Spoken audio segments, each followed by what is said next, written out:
back to the podcast, episode 3, and we are back. So, cheers on this rainy Friday night. And tonight, topic of discussion we'll start out with is find a way. You know, I've discussed this in the first 2 episodes, becoming a dad and things changing in life, gaining more responsibilities, if you will. So, and fitness being a big part of my daily, my life. So, how do you continue doing what you do every day with a newborn child? And so what came to mind this morning was, I just had this phrase come up to me: find a way. Now, I know I'm out of work right now because I'm still on baby leave. I go back April 2nd. But there's still responsibilities that I have. And so you have to find a way to have that self-care, that place where you can go and get refocused mentally, blow off some steam, clear your head, that alone time, if you will, whatever you want to call it, whatever the benefit is for you. Find a way. And so over the past 5 weeks with the newborn baby, I have found a way. And that's the whole gist of it, I thought some might find that interesting and they might find it beneficial. I was talking to a guy earlier this week. He's got 3 kids, and he's been a runner for some time, and he's become a distance runner and been taking it serious. And we share kind of some of the same struggles as far as you neglect some time at home to go out and spend time doing what helps benefit you physically and mentally. And hearing him say that, like, that's his time for him to get better, to focus on his mind, his physical, it made me know that there's some hope. And when I say hope, it's been good for me. It's been great for me for 5 weeks. But I know realistically, I'm going to have to go back to work. And when that time comes, that's when I'll need to really remember, find a way. So, if you're just gaining more responsibilities in life, you're having children, getting promotions, starting a business, starting a podcast, whatever case may be, I hope you understand that it's not going to be easy. It's going to be times where it's challenging. It's going to be times where you have to alter your schedule and you have to adopt a whole new schedule. And what matters is that you find a way. You're going to be fatigued, you're going to be tired, but you got to remember, you've probably been that way before. So don't just give in to it. Use that as an opportunity to continue to grow. I would say for the new parents, or for parents in general, anyone who's looking to better themselves in any type of way, they're watching, and you got to ask yourself, do you want to be the role model they look up to? Because if so, then you're going to have to really get focused. So, message, find a way, and cheers to that. In other news, if you don't know this, I'm a race director. So I've organized my 5K, which will be 3 years ago. I'm working on the 3rd annual Historic Hartwell 5K. That's the name of my event, Historic Hartwell 5K. And the whole theme around the 5K is the kind of the red, white, and blue thing, because it's near the 4th. Me being from America, me just appreciating the country we live in, appreciating the military. It's kind of a no-brainer, right? It's fun to celebrate the 4th. It's a good day to celebrate, right? Independence Day, 1776. So I was able to combine, given the time of year, a very fun sport, challenging sport, requires a lot of you, requires commitment, the more you want to get out of it, with a very honorable holiday. So, and it's been kind of a blessing. Well, it's not kind of a blessing, it's been a blessing. So these two have meshed perfectly. And I gotta say, in 2020, let's see, it's 2024. In 2022, when I started this, it was just a 25, 24-year-old kid, 26 now, like, man, I hope this thing works out. I like to run. I want to have a 5K. And it was kind of like an overflow from the Knoxville half marathon that I ran. The first official half. I ran the distance, but running it as an official event in Knoxville, Tennessee.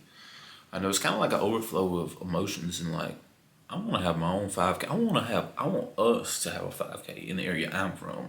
I want us to have a run. Something people look forward to. Because when you go to these events, you gotta understand, the main thing is the course, the run itself. No matter what, if the expo isn't nice, if the t-shirt's ugly, if the food post-race sucks, if the music beforehand and afterhand sucks, what matters is the run. So, that's the most important part. But I also recognize that, hey man, this other stuff, if the cake, if you will, is the run, well, what about the frosting?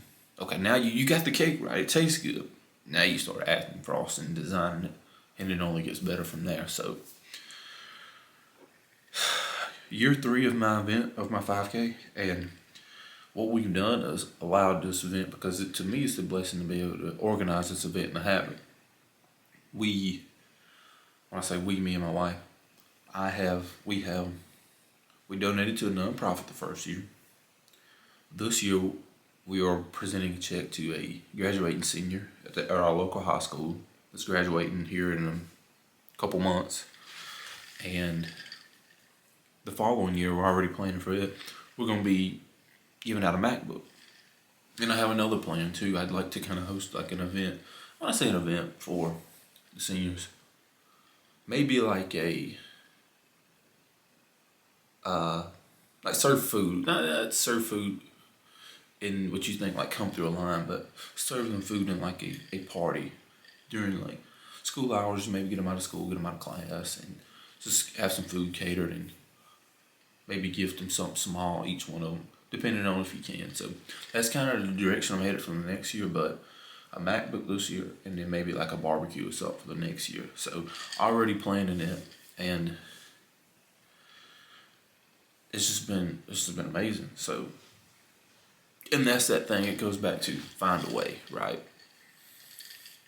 You gotta find a way to improve. You gotta find a way to continue to grow. For me, with the 5K, each year has been something different.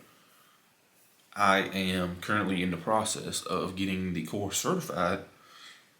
It's going to be recognized as a nationally certified course. So if you actually set a record, that'll actually go in record books. So it's USATF certified. And I talked to the measurer today, who is going to be coming out to my course. He's an older gentleman. He can get long-winded, but you can tell he's passionate about it. And he said something very important to me. He said, if other measurers don't ask you the questions that I'm asking you, they're probably not legit. And that same passion he brought in that conversation is the same passion I have about my 5K. It could go out next year. This could be the last year. It could all blow up, flame out. But I'm going to find a way while it's still going to make sure the event is the best it can be. Everybody enjoys it. And everybody will try to put a smile on everybody's face. So, it's a red, white, and blue theme. We always encourage runners to wear red, white, and blue for the simple fact of the time of the year. It's near the July 4th. For the first 2 years, it was before the 4th, and like a couple days ahead of it. And this year it'll be 2 days after. It'll be July 6th. It's always the first Saturday in July. And with the red, white, and blue, we like to have a little more fun with it. So we have been giving out a best dressed award. I say best dressed, the most. It's kind of hard. It's kind of hard to say the most patriotic, right? So what we did last year, we kind of had them line up. We had the crowd, we went by one. This contestant, this contestant, and we kind of let the crowd pick. So again, this guy's kind of hard to say. I mean, if this guy's got red, white, and blue shoes and shorts on, and the other one has a red, white, and blue hat on, and shorts and socks, I mean, they're both kind of killing it. So, that's the gist of the whole best dressed thing. But we're growing this thing. We're working on it, and that's scheduled for a couple weeks to get the measure out, and I'm really excited about it. We've been fortunate enough to have some very fast runners run it in the first few years, with the fastest time being like low 15 minutes. So not only were we able to have a very, in my opinion, successful event, because you had people show up, you had people enjoy it, you had people return. To me, that's a successful event. You've had amazing times. I mean, I won't ever probably run a 15-minute 3 mile. I'm at currently like a 20:15, so I'm still trying to break 20. So, it's been a blessing. Speaking of, shift gears from the 5K a little bit, me trying to break 20, I recently just signed up for the Bluegrass Half Marathon in Johnson City, Tennessee. Don't know anything about the place, but I had been looking at it, looking up half marathons. Went ahead and signed up for it. Texted coach. He was excited. I'm excited. We're going to get some work put in. Current PR for the half is an hour 39 minutes. I hit that last year in April, and the goal was 140. And I knew in the training block, in prep, that I was probably good enough for 140 about 3/4, if not halfway through. So I had a sub goal. I said, okay, 140 is a goal. Okay, I feel like I can hit it, but just in case I can't, that's we're gonna stick to the goal. But in my mind, I'm like, well, that's just me being humble. I'm positive I'll hit 140. Can I come in under? And so the sub goal was 139. The actual goal 140. And hey man, if I'm feeling good and I'm timing it up right, let's go for 139 there. Why not? And I came in at 139. So very proud of that. And of course we're gonna try to drop down 4 minutes this year to 135. I don't know if we're gonna go sub 135 or 135. So you're getting a little bit lower. I think about a 7:10 minute per mile pace. Don't hold me to that. I don't know. Off the top of my head, I'm just kind of guesstimating, because it was 7:30 for 139, so probably about 7:10, somewhere in that range. And so that's kind of the goal for 2024 so far. Obviously, still trying to hit 500 on deadlift.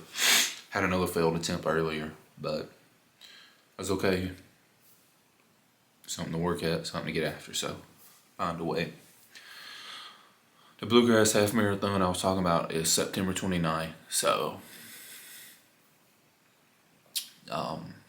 we got some time. It's not even April, so that leaves April, May, June, July, August, September, the end of September. So you're looking at like 6 months. So we may not start prep till about 3 months out.